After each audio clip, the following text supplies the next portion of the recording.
जी हाँ दोस्तों, चाय की चुस्की है स्टॉक ट्रेडिंग। अब आप ये सोच रहे हैं कि ये क्या कह दिया सर? जी हाँ, बिल्कुल, चाय की चुस्की। जैसे हम जब चाय को पीते हैं, हम एक हल्का सा सिप लेते हैं तो बहुत आनंद आता है ना? लेकिन अगर इसी गर्म चाय को मैं एक घूंट भर लूं तो क्या होगा? मेरा मुंह जल जाएगा। और लालच के मारे अगर पूरा मग मैंने अंदर पूरा मुंह में डाल लिया तो गला, मुंह सब जल जाए। तो केवल इस बात से समझाने का मतलब यह है, स्टॉक ट्रेडिंग क्या है? एक चाय का सिप है। आप इसको सिप सिप करके पिए।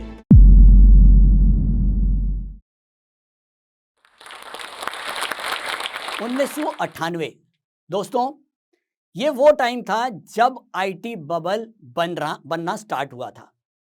मेरे एक मित्र, उनके पास उनके पेरेंट्स के हिंदुस्तान लीवर के स्टॉक्स थे और ये समझ लीजिए वो स्टॉक्स उस समय 10 लाख रुपए के थे और वो 10 लाख रुपए के स्टॉक्स उन्होंने बेचे।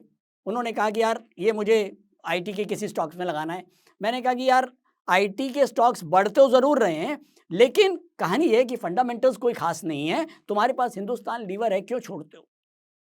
नहीं माने। 10 दिन 20 दिन तक रुके रहे, लेकिन उसके बाद अल्टीमेटली मुझे फोन आया, भाई मैंने वो यार बेच दिए 10 लाख रुपए में। और मैंने कहा क्या किया? कहता मैंने यार पेंटा फॉर सॉफ्टवेयर ले लिए। क्या भाव में? 700 रुपए में। दोस्तों आज भी मुझे ये कहानी याद है।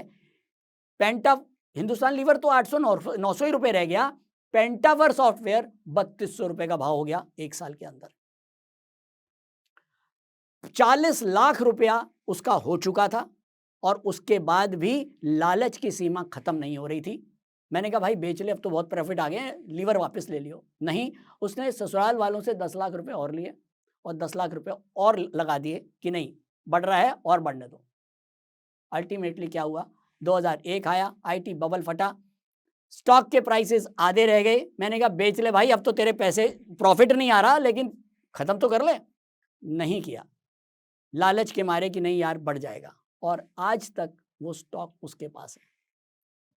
आप मानेंगे, पेंटा फॉर सॉफ्टवेयर आज जो उसके पास उस समय 50 लाख के थे, आज उनकी 2000 रुपए की भी वैल्यू नहीं है।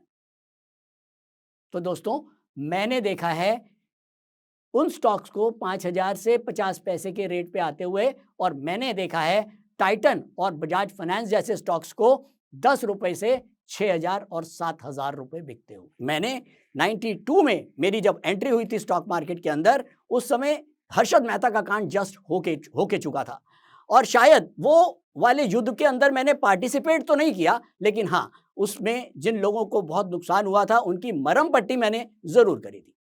और उसके बाद 2001 आईटी बबल, ये वाले युद्ध के अंदर मैंने खुद भी पार्टिसिपेट किया और वहां से बच के भी निकला। उसके बाद अगला युद्ध आया स्टॉक मार्केट का 2008 लेमन ब्रदर क्राइसिस, उस युद्ध से भी मैं बच के निकला।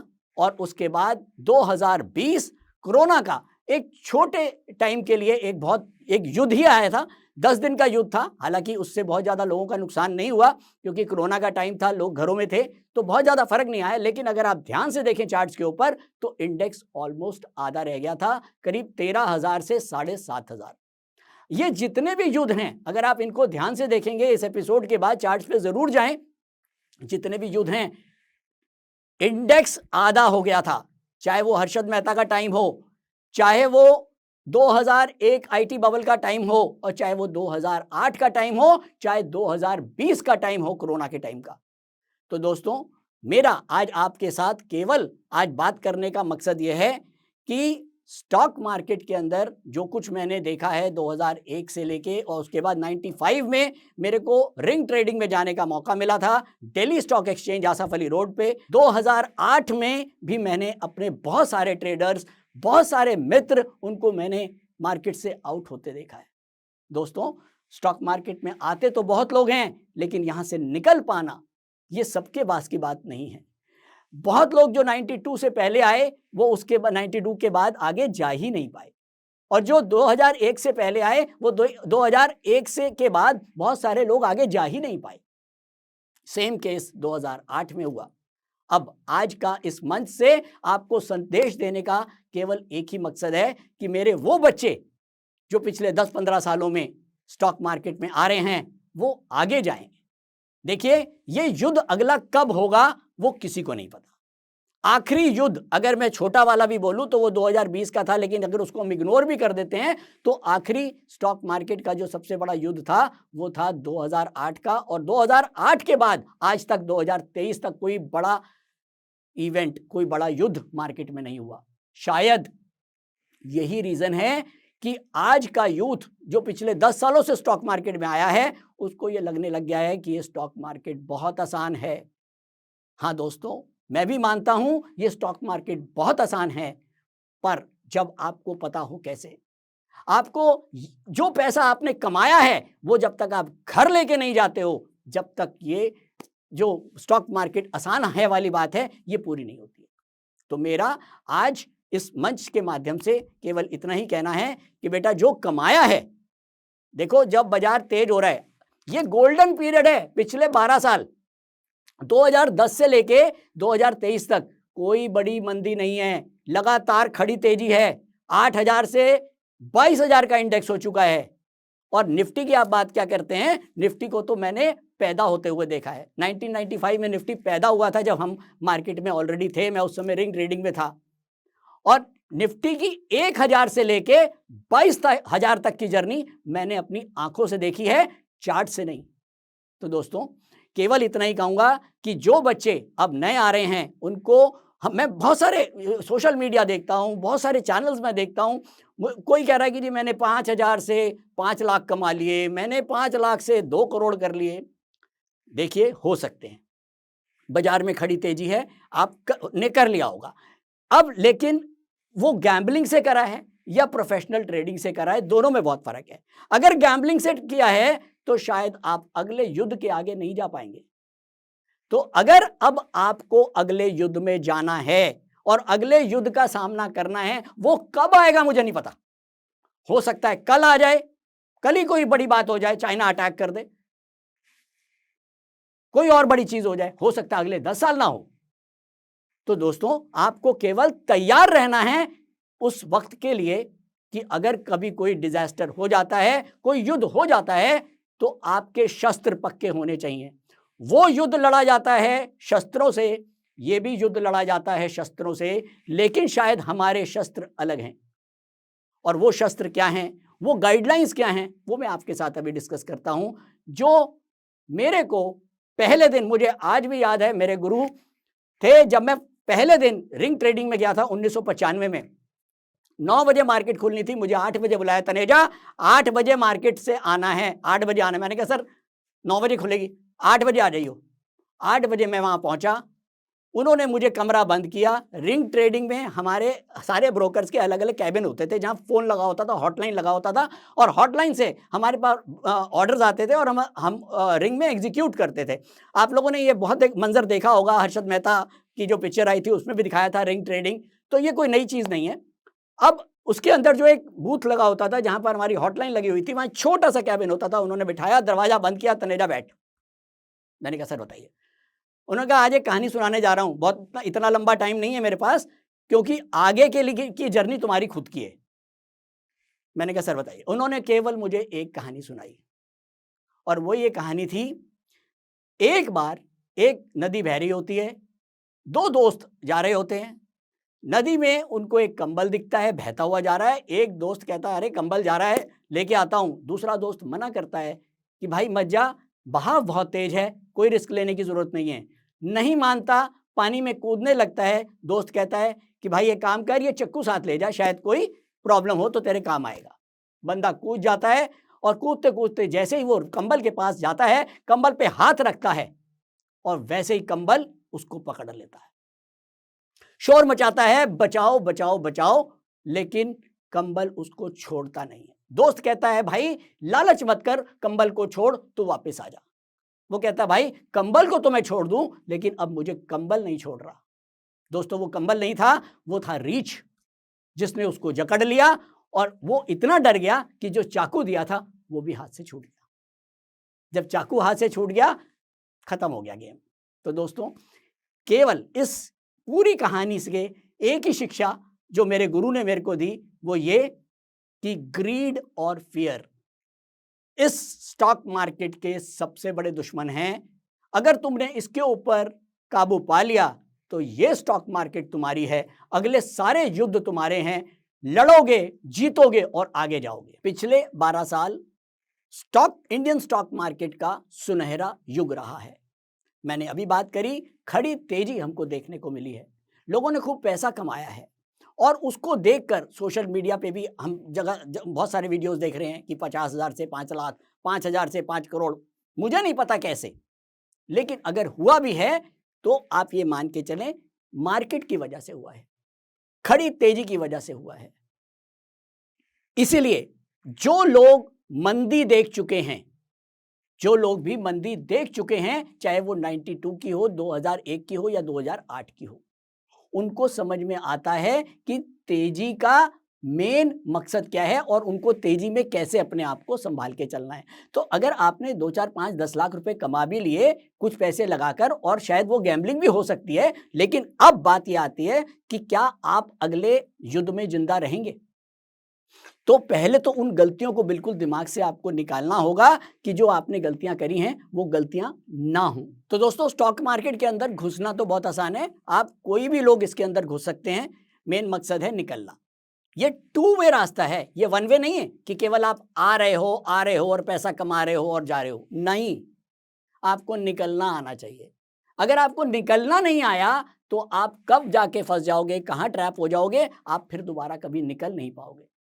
आपने अभिमन्यु को देखा होगा, उसके पास चक्रव्यूह के अंदर घुसने का तो ज्ञान था लेकिन निकलने का नहीं था। तो अगर वो ज्ञान अगर आपका पास मिसिंग रह गया तो शायद आपकी जर्नी स्टॉक मार्केट की अधूरी रह जाएगी और आप अगले युद्ध के लिए आगे नहीं जा पाओगे, क्योंकि आपके पास एग्जिट नहीं। कल को अगर कोई ऐसी चीज हो जाती है, कहीं कोई इवेंट हो जाता है, कहीं कोई डिजास्टर हो जाता है, युद्ध छिड़ जाता है, मार्केट में युद्ध छिड़ जाता है, तो क्या आप निकल पाओगे? हाँ दोस्तों, निकलने की इस मोह माया से, इस स्टॉक मार्केट के जाल से निकलना अगर आपको नहीं आया तो शायद ये स्टॉक मार्केट आपके लिए नहीं है। आप जो कुछ कमाएंगे वो सब यहीं देकर वापस चले जाएंगे। आप किताबों में ही खुश होते रहेंगे, 50,000 से 50 लाख कमा लिए, लेकिन वो 50 लाख घर नहीं जाएगा। तो चलिए, कुछ मेरी जो गुरु हैं उनकी आज 25 शायद 26 साल पुरानी सीखें हैं, दे रहा हूं अपने बच्चों को, शायद आपके काम आए। और ये किताबों में नहीं मिलेंगी, ये मैं आपको लिख के दे सकता हूं, ये आपको नहीं मिलेंगी। पहली सीख ये, स्टॉक मार्केट के ऊपर एक कर्ज है, अभिशाप है स्टॉक मार्केट के ऊपर। मैं बहुत सिंपल वे में बताने की कोशिश कर रहा हूं, शायद यही मेरा अंदाज है, लेकिन शायद आपके दिल में उतरेगी। स्टॉक मार्केट के ऊपर एक अभिशाप है, और एक नहीं 2 अभिशाप है। पहला अभिशाप क्या है? पहला अभिशाप यह है कि किसी एक दिन 80% से ज्यादा ट्रेडिंग पोर्टफोलियो आपका खत्म हो जाएगा। आपको लगता होगा कि सर ये आपने क्या बात कर दी, लेकिन ये फैक्ट है। और ये फैक्ट केवल किनको पता है? जो प्रोफेशनल ट्रेडर्स हैं, उनको पता है कि एक दिन मेरा ट्रेडिंग पोर्टफोलियो 80% साफ होना है। और मैं आज इस मंच से खड़ा होकर बोल रहा हूं, मेरे साथ के कितने लोग मेरे को सुन रहे होंगे, उनको पता है कि मैं क्या बोल रहा हूं। ये मेरे गुरु की सीख है 25 साल पुरानी, जो आज तक काम आती है। और ये हुआ, ये प्रैक्टिकली हुआ मेरे साथ 2001 में। आप उठा के देखना इंडेक्स, 2008 में, और अभी ज्यादा दूर की बात नहीं करूंगा 2020 में। 2020 आप लोगों को याद नहीं होगा, लोग भुला चुके हैं। 10 दिन की मंदी आई थी, स्टॉक मार्केट आधा रह गया था, शेयरों के प्राइस खत्म हो गए थे। अगर ये 10 दिन की मंदी अगर 30 दिन भी हो जाती तो कम से कम 4-5 ब्रोकर फेल होते हुए दिखते। 2-3 के तो नाम आ गए थे, लेकिन क्योंकि मार्केट पलट गया इसीलिए बच गए। तो दोस्तों, पहला कर्ज अगर आपको याद है स्टॉक मार्केट के ऊपर, जो मैंने बताया कि एक दिन आपका 80% ट्रेडिंग पोर्टफोलियो साफ हो जाएगा, अगर आपको पता है तो आप हमेशा ध्यान रखेंगे कि मेरी मार्केट के अंदर जो पोजीशन है वो उतनी हो कि अगर 80% भी साफ हो गया तो मैं ये युद्ध से आउट होने वाला नहीं हूं, अगली पारी खेलूंगा जरूर। और वो जब ही होगा जब आपको पता होगा कि मुझे कितना पैसा लगाना है। दूसरा कर्ज, जब भी ट्रेडर को ज्यादा नुकसान लगेगा उस समय वो अपनी सारी लर्निंग भूल जाएगा। हाँ दोस्तों, ये बहुत बड़ा फैक्ट है। जैसे ही मेरा नुकसान बढ़ेगा, मेरी औकात से मेरा नुकसान बढ़ा नहीं और मेरी लर्निंग जीरो हुई नहीं। मैं भूल जाऊंगा कि मेरे गुरु ने क्या सिखाया, टेक्निकल एनालिसिस क्या कहता है, चार्ट्स क्या कहते हैं।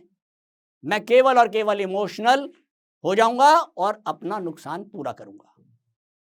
ये दो कर्ज याद रखें दोस्तों, बहुत गहराई है इसमें। और अगर ये कर्ज आपको समझ में आ गए तो आप स्टॉक मार्केट के साथ एक सेफ डिस्टेंस बना के चलेंगे। मैं ये नहीं कहता हूं स्टॉक मार्केट में काम ना करें, काम करें, लेकिन एक डिस्टेंस बना के काम करें। अभी अभी मैंने सेफ डिस्टेंस की बात करी, इसके ऊपर एक छोटी सी कहानी और। रिंग ट्रेडर वालों से बात करोगे तो कहानियां ही मिलेंगी दोस्तों, किताब तो कुछ नहीं है हमारे पास। कहानी सुनाता हूं। अभी मैंने बताया सेफ डिस्टेंस। अब ये सेफ डिस्टेंस को कहानी में कैसे सुनाया गया था मेरे को, इस स्टॉक मार्केट को आप एज्यूम करें। अब आप जैसे जैसे मैं बोलूंगा आपको व्यू करना है। ये स्टॉक मार्केट एक बहुत बड़ा दानव है और इस दानव की एक विशेषता यह है कि ये कुछ दिन सो जाता है और कुछ दिन के बाद उठता है। ये कब उठेगा और ये कब सोएगा वो किसी को नहीं पता। पहली बार, ये मेरे करियर की बात कर रहा हूं, पहली बार ये दानव उठा था 1992 में। उसके बाद गहरी नींद में चला गया, करीब करीब 9 साल तक सोता रहा। 2001 में फिर से उठा। उसके बाद 7 साल तक सोता रहा, 2008 में फिर से उठा।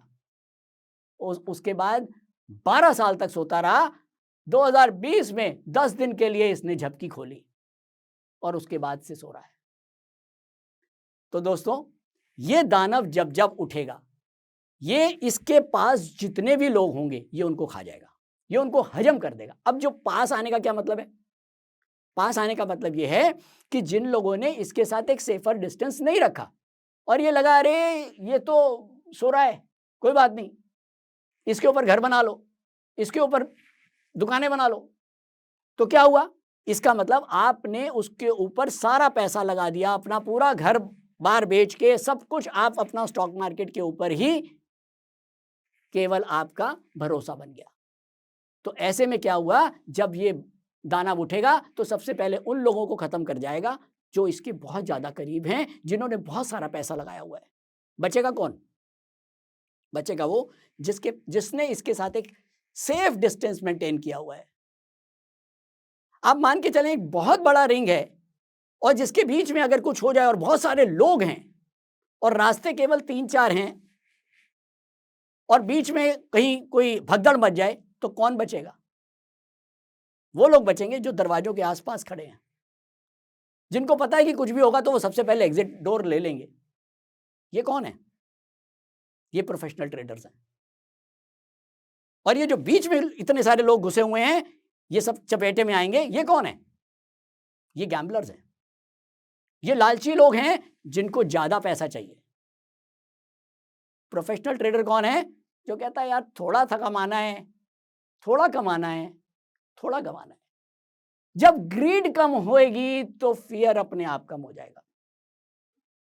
पहला लेसन याद आया जो मैंने अभी बताया था। ग्रीड कम करना है, फियर अपने आप कम हो जाएगा। एग्जिट डोर के हमेशा पास रहोगे क्योंकि हमको लाइफ टाइम के लिए स्टॉक मार्केट में रहना है। ऐसा नहीं कि स्टॉक मार्केट बंद होने वाला है, स्टॉक मार्केट 5 साल के बाद बंद हो जाएगा, आज पैसे कमा लो। भाई साहब पूरे मेरे को 30 साल हो गए, अभी और करना है, लेकिन कब कर पाऊंगा? जब गैम्बलिंग नहीं करूंगा। प्रोफेशनल ट्रेडिंग सीखना है, करना है और आगे जाना है। एक चीज और शेयर करता हूं, बहुत सारे बच्चे आते हैं मेरे पास, वो ये पूछते हैं कि सर ये बताइए कि स्टॉक मार्केट के लिए क्या क्वालिफिकेशन चाहिए। मेरा केवल एक जवाब होता है, स्टॉक मार्केट में आने की कोई क्वालिफिकेशन नहीं।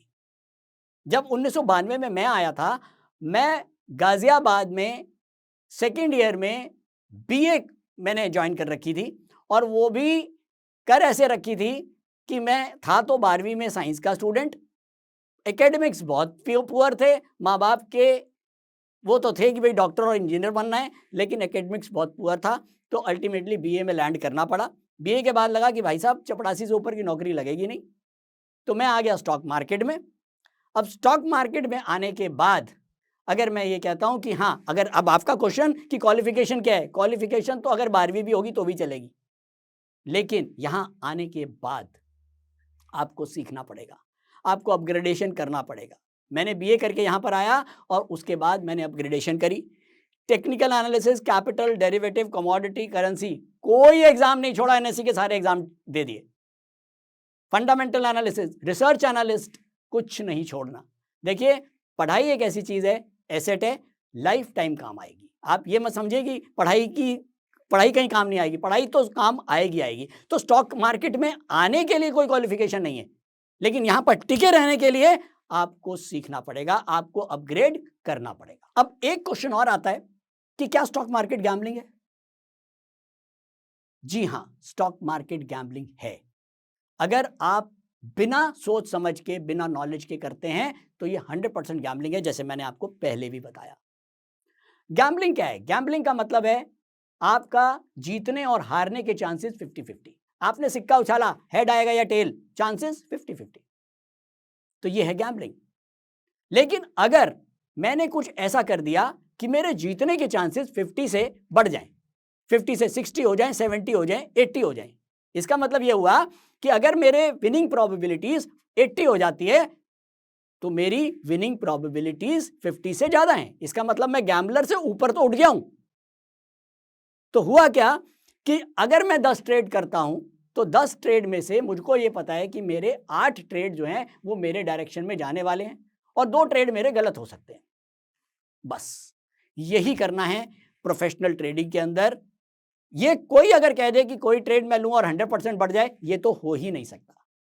तो trading is a game of probability, ये गैम्बलिंग नहीं है। अगर मैं महाभारत की बात करूं, महाभारत के अंदर भी शकुनी इस एक जो गेम चौसर का चल रहा था उसके मास्टर थे। पांडव क्या कर रहे थे? पांडव गैम्बलिंग कर रहे थे, उनके पास नॉलेज नहीं थी, लेकिन शकुनी को पता था कि मैं इनको ऐसे गेम में फंसाता हूं जहां मेरी मास्टरी है, जहां मेरे पास विनिंग प्रोबेबिलिटीज ज्यादा हैं। और अल्टीमेटली हुआ क्या, शुरू में तो पांडव को जीते, लेकिन शकुनी को पता था कि जीत अंत में उसी की होनी है। तो दोस्तों, गेम ऑफ प्रोबेबिलिटी है स्टॉक ट्रेडिंग। और अंत में सबसे इंपॉर्टेंट चीज, एक ट्रेडर के पास स्ट्रैटेजी होनी चाहिए। बिना स्ट्रैटेजी के ट्रेडर कुछ नहीं कर सकता। जैसे मैंने अभी बताया, युद्ध में सेना के पास एक प्रॉपर स्ट्रैटेजी होती है, तभी वो आगे जाती है और जीतती है। ऐसे ही इस युद्ध के अंदर भी आपके पास एक प्रॉपर स्ट्रैटेजी होनी चाहिए। हथियार तो आपने सीखे हुए हैं। स्ट्रैटेजी क्या करती है? स्ट्रैटेजी बेसिकली आपको आपके गोल के पास ले जाने में हेल्प करती है, आपके लॉसेस को रोकती है। और सबसे बड़ी बात, अगर मैं स्ट्रैटेजी को बताऊं, स्ट्रैटेजी एक समझ लीजिए कि वीजा है दूसरे देश में जाने के लिए, टिकट है बस में ट्रैवल करने के लिए। अगर ये वीजा आपके पास नहीं है तो क्या होगा? आप वहां से डिपोर्ट कर दिए जाएंगे। बस में टिकट नहीं है तो आप रास्ते में उतार दिए जाएंगे। तो सेम वे, अगर आपके पास स्ट्रैटेजी नहीं है तो आप स्टॉक मार्केट की गाड़ी से भी रास्ते में उतार दिए जाएंगे, आप आगे नहीं जाएंगे। तो स्ट्रैटेजी बहुत इंपॉर्टेंट है। आप कोई भी स्ट्रैटेजी लगाएं और स्ट्रैटेजी का केवल एक मकसद होता है कि आपकी विनिंग प्रोबेबिलिटीज को वो हमेशा बढ़ाएगी, रिस्क रिवॉर्ड रेशो को बेटर करेगी, हमेशा आपका रिस्क कम रहेगा, रिवॉर्ड ज्यादा रहेगा। और इसके साथ साथ एक पूरा ट्रेड मॉडल आपके साथ साथ चलता है। जब आप पूरा मैकेनिक्स पूरा दिमाग में लेके चलते हैं तो शायद आपका ट्रेड मॉडल जो है वो बहुत ही बेहतरीन हो जाता है और आप शायद इस युद्ध में जीतने के लिए तैयार हो जाते हैं। और ये स्ट्रैटेजी बिल्कुल ऐसी है जैसे पुराने राजा महाराजा जब दूसरे राजा के ऊपर आक्रमण करते थे तो स्ट्रैटेजी एक प्रॉपर उनका चक्रव्यूह होता था। वो चक्रव्यूह इस तरह से बनाते थे कि वो सामने वाले जो राजा है उसको हरा पाए। तो बेसिकली चक्रव्यूह जो है वो एक स्ट्रैटेजी है, एक प्लान है ट्रेडर के लिए। अब इसके बाद एक और बहुत इंपॉर्टेंट चीज जो मैं आपके साथ शेयर करूंगा वो है मार्केट टाइमिंग। यहां टाइमिंग का मतलब ये नहीं है कि 9:15 बजे मार्केट खुलना है, 3:30 बजे बंद होना है। टाइमिंग का मतलब यह है कि हमको मार्केट में कब एंटर करना है और कब एग्जिट करना है। यह सबसे इंपॉर्टेंट चीज है एक ट्रेडर के लिए कि उसको मार्केट में कब जाना है। तो अगर इंट्राडे में हम एग्जिट और एंट्री की बात करें तो एक दिन के अंदर एंट्री के पूरे 6 घंटे के अंदर शायद 2 या 3 गेट खुलते हैं। अब वो 10 बजे खुल सकता है, 11 बजे खुल सकता है, वो डिपेंडिंग करता है कि डिमांड और सप्लाई के हिसाब से वो गेट तय होते हैं कि वो गेट कब खुलेंगे। उन गेट्स में आप एंट्री करते हैं और ऐसे ही एग्जिट के भी गेट होते हैं, और तो वो आपको टाइमिंग जो है वो ज़रूर पकड़ना है। कई लोगों का मैंने सुना है, अगर लॉन्ग पोजिशनल ट्रेडिंग करते हैं कि भाई बाय एंड होल्ड, आपने बाय किया और होल्ड कर लिया, मार्केट आज नहीं तो 10 दिन के बाद बढ़ेगा। लेकिन मेरा मानना ऐसा है कि मार्केट के ट्रेंड के हिसाब से चलते रहें। अगर मार्केट कहीं यू टर्न लेता है तो आपको भी पलटना है। आप ऐसा नहीं कर सकते हैं, ठीक है अभी मार्केट 12 साल से लगातार ऊपर चल रही है, ज़्यादातर मैं मान रहा हूं आपने बाय एंड होल्ड कर लिया और आप जीत गए, लेकिन मैं बात कर रहा हूं आप जब लास्ट में फंसोगे तो सारे के सारे पैसे जो आपने कमाए हैं 12 साल में वो जीरो कर लोगे। तो बड़ी बात क्या है कि मार्केट के साथ मुझे पलटना है। जब मार्केट यू टर्न लेगी ऊपर से नीचे की तरफ तो मुझे एग्जिट भी करना है। शायद यही एक प्रोफेशनल ट्रेडिंग का मतलब है। प्रोफेशनल ट्रेडिंग मतलब इस युद्ध से जिंदा बच के निकल जाना। थैंक यू दोस्तों, थैंक यू सो मच।